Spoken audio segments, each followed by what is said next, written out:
Hey guys, and welcome to another First Impressions video, the video game series in which we look at a recently released game. I give you my first thoughts and impressions on it.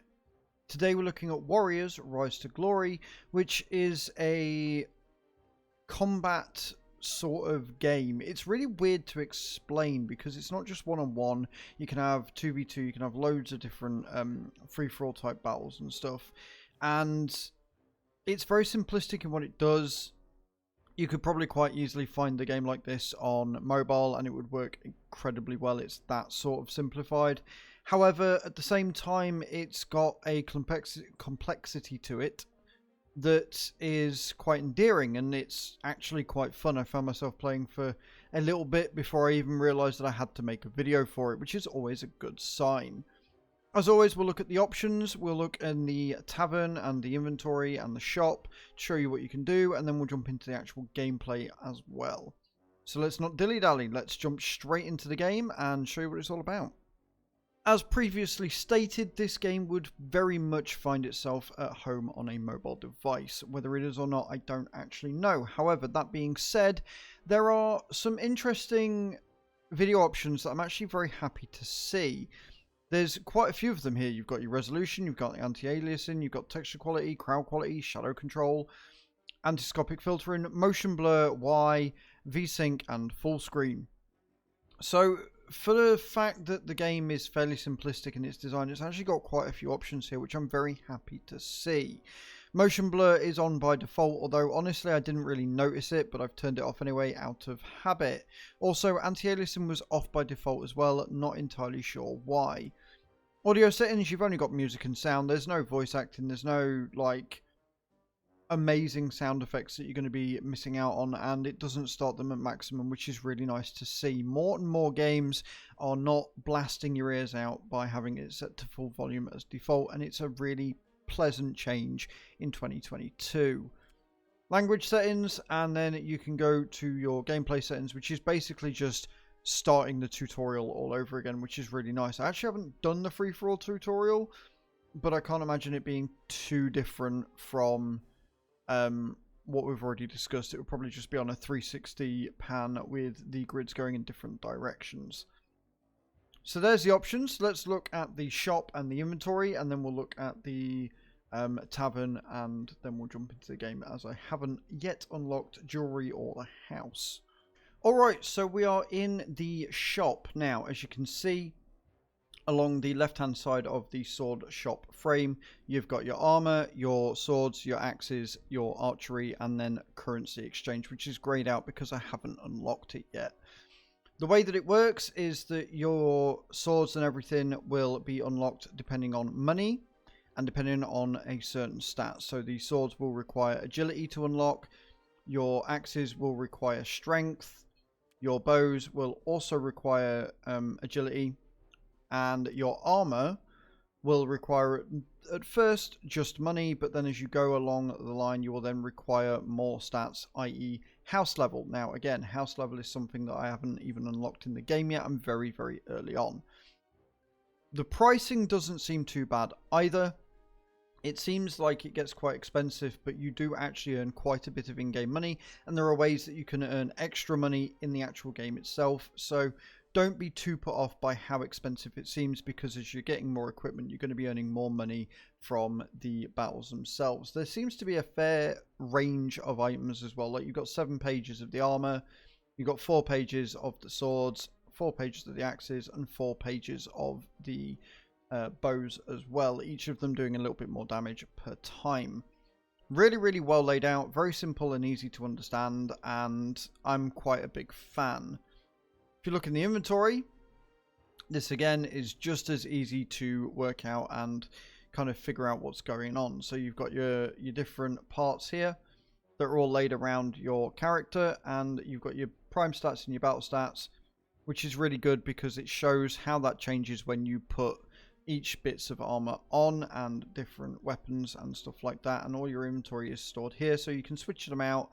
You can click and drag, and it makes it really simple and easy to understand, which is really good. Another thing to note is that you do actually see your character don the items that you're putting on, which is really nice. I wouldn't have expected it from a title like this normally, so it's a nice little addition. Now let's look at the Tavern before we jump into the gameplay and see what that's all about. Okay, so the Tavern. If you don't want to go battling, but you want to see if you can win yourself some extra cash, you can play Battle Dice, which is a form of in-app or in-game gambling. The way it works is very simple. You roll your dice, and whatever you roll, you can either gain shields, you can gain an attack on the enemy, or you can gain your dice back to give you more rolls.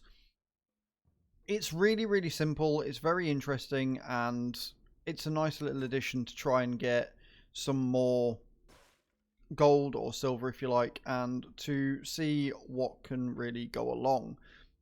It's an interesting mechanic, and obviously if you start betting big bucks, then you're going to probably find yourself losing to the house more often than not. But it's a nice little addition, something they didn't have to add in, but they've added it anyway, and as a result, it's a pretty fun little break from the main game. It gives you something else to do, and it's all pretty much automatic, which means that you don't have to worry about it. You don't have to go in and pick up the die yourself. It does it all on its own.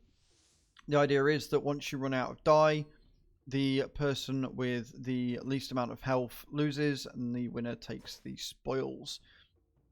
It looks like I'm going to lose, I think, looking at this.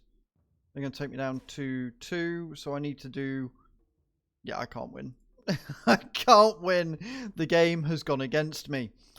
So that's the Tavern. It really is as simple as that. Let's jump now into the main core of the gameplay and see what the actual battling's like, shall we?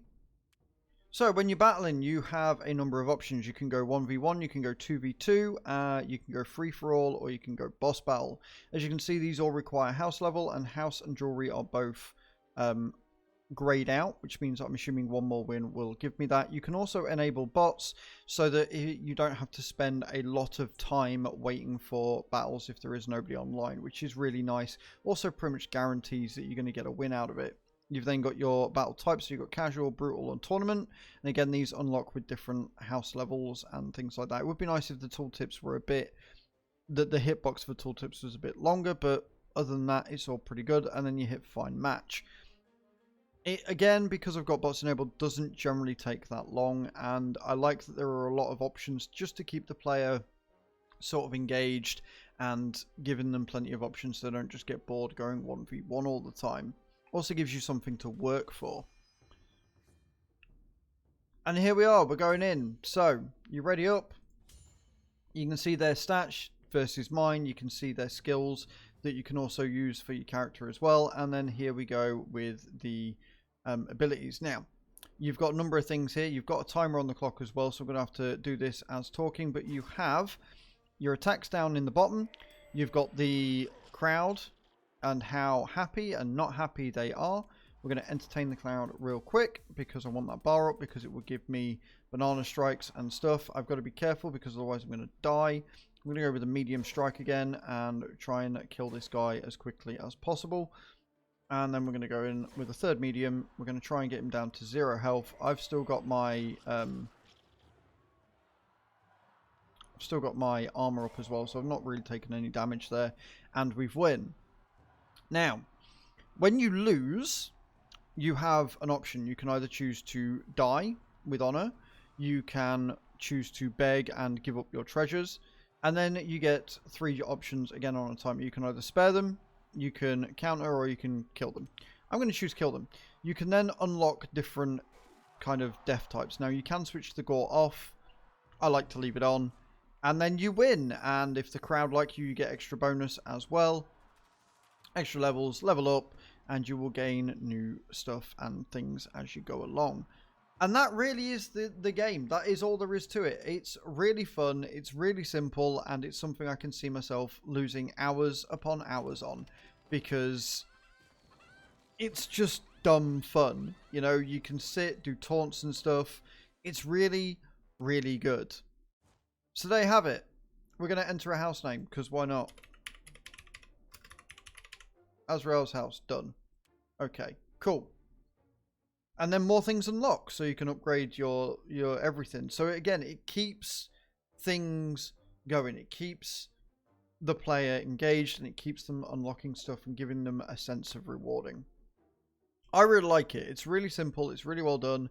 I will say that in character creation, there is a few things that they are broaching just ever so slightly on copyright, but I'm not going to go into that, and I will let you guys find that out for yourself. So let me know in those comments down below if this is a game for you. Thank you very much for watching, and I shall see you all next time. Ciao, ciao.